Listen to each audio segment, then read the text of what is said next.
Ça y est, c'est parti pour la foire d'Empoigne avec le budget 2026. Alors, on va voir un petit peu ce qu'ils sont en train de nous concocter et surtout, ce qui va vraiment m'intéresser, c'est le parallèle que l'on peut tirer avec ce qui se passe aujourd'hui et en ce moment dans le vote du budget et nos propres et vos propres situations en tant qu'investisseur, en tant que particulier qui doit aussi gérer son propre budget, ses investissements. Salut et bienvenue sur Finance Déclic. Ici on parle justement d'investissement, de finance, de gestion de patrimoine. Si vous aimez le contenu que je vous propose, pensez à vous abonner, c'est un super soutien pour moi et je vous en remercie. Si vous êtes déjà abonné, vous pouvez laisser un petit like, un commentaire. Vous pouvez aussi me poser vos questions justement dans les commentaires s'il y a des sujets que vous voulez que j'aborde, des choses que vous voulez que je décrypte. Ça me permet de trouver de nouvelles idées et puis surtout de nourrir les sujets qui vous intéressent. Alors on revient au sujet du moment, le projet de budget de l'État pour 2026. Alors il y a déjà quelques trucs qui commencent à être votés, qui commencent à fuiter.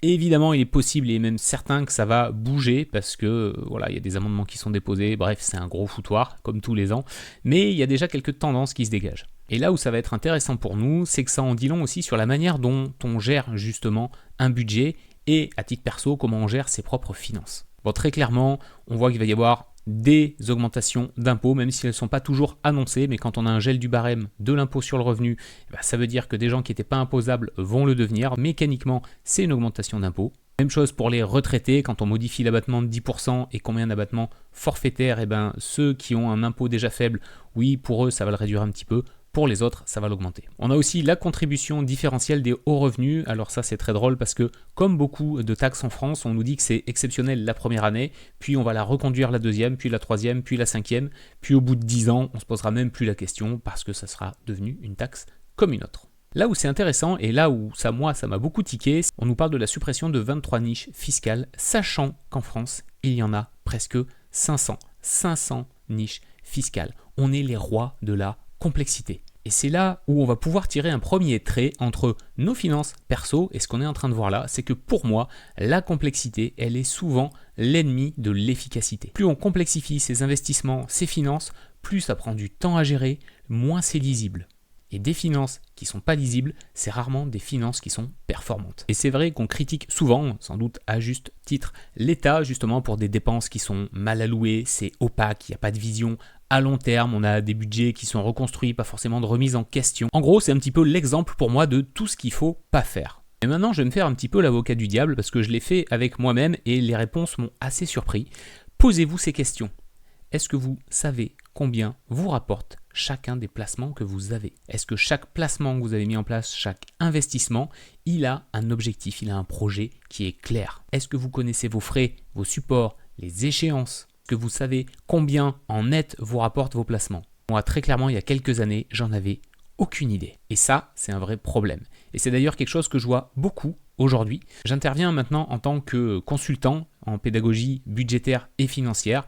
Et un des travaux que je fais avec mes clients, c'est justement de faire le bilan de la situation dans laquelle ils sont aujourd'hui.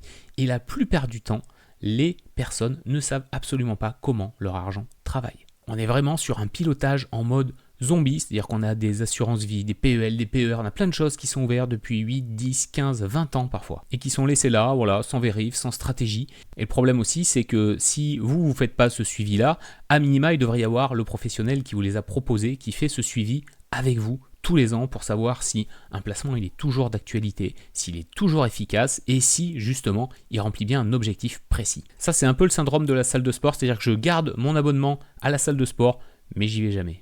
Et le pire, c'est que quand on commence à regarder vraiment les chiffres, à se plonger dedans et à se dire « Ok, ah ouais d'accord, en fait, mon truc là, il me rapporte que 1% par an, ça fait 10 ans qu'il ne travaille pas du tout, ramené à l'inflation, c'est même carrément négatif. » Là, en général, ça fait un petit peu grincer des dents. Et pourtant, c'est essentiel quand on veut construire une vraie stratégie patrimoniale. D'autant plus, je regardais là tout à l'heure, que le livret A va encore chuter, c'est-à-dire qu'on va tomber à 1,5% en février 2026. 1,5%, c'est vraiment que dalle. Même avec un livret A qui est plein, donc à 22 950 €, ça doit pas faire, on peut le calculer, mais ça doit pas faire des masses en termes de rendement. 1,5%, c'est vraiment ridicule, c'est vraiment rien du tout.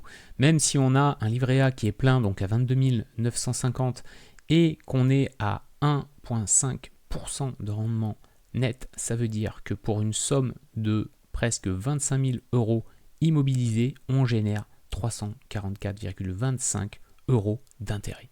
Donc là, c'est sûr, c'est pas avec ça qu'on va être riche. Après, le livret A, ça a du sens, on va le voir pour votre épargne de précaution.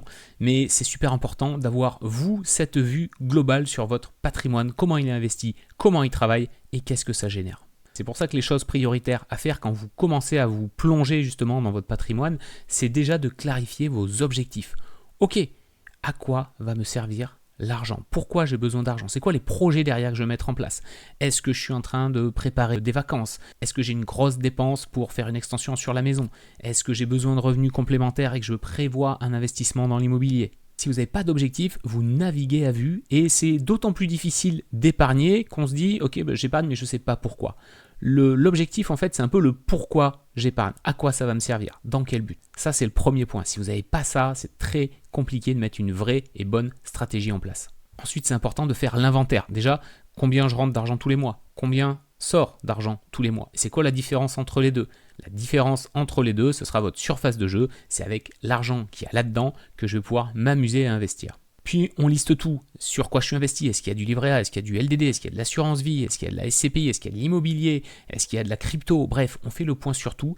Et essentiel, on regarde les frais et le rendement net. Qu'est-ce qui reste à la fin? Et une fois seulement qu'on a fait ça, là on peut s'amuser à optimiser. Peut-être qu'il y a des trucs qui sont cool, et ça je vais les garder parce que ça marche bien, et je peux le relier à un projet ou à un objectif que j'ai défini. Mais peut-être que de l'autre côté, j'ai des machins qui sont moisis, qui rapportent que dalle, qui ont beaucoup de frais, sur lesquels il n'y a aucun suivi.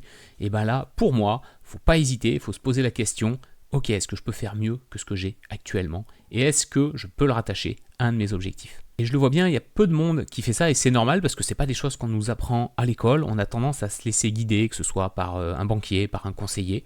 Mais c'est super important de reprendre un peu la main sur vos finances et vos investissements. Si ce travail-là, vous avez envie de le faire, mais que vous ne savez pas par quel bout le prendre, regardez dans la description de cette vidéo. Je vous ai mis un lien vers mon diagnostic de stratégie patrimoniale. Donc c'est un accompagnement que je vous propose et on fait tout ça ensemble pour redéfinir objectifs, bilan et optimisation.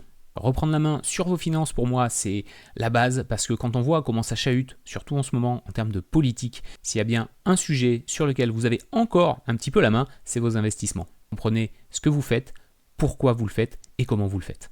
Je vous laisse là-dessus, prenez soin de vous et de vos finances. Ciao.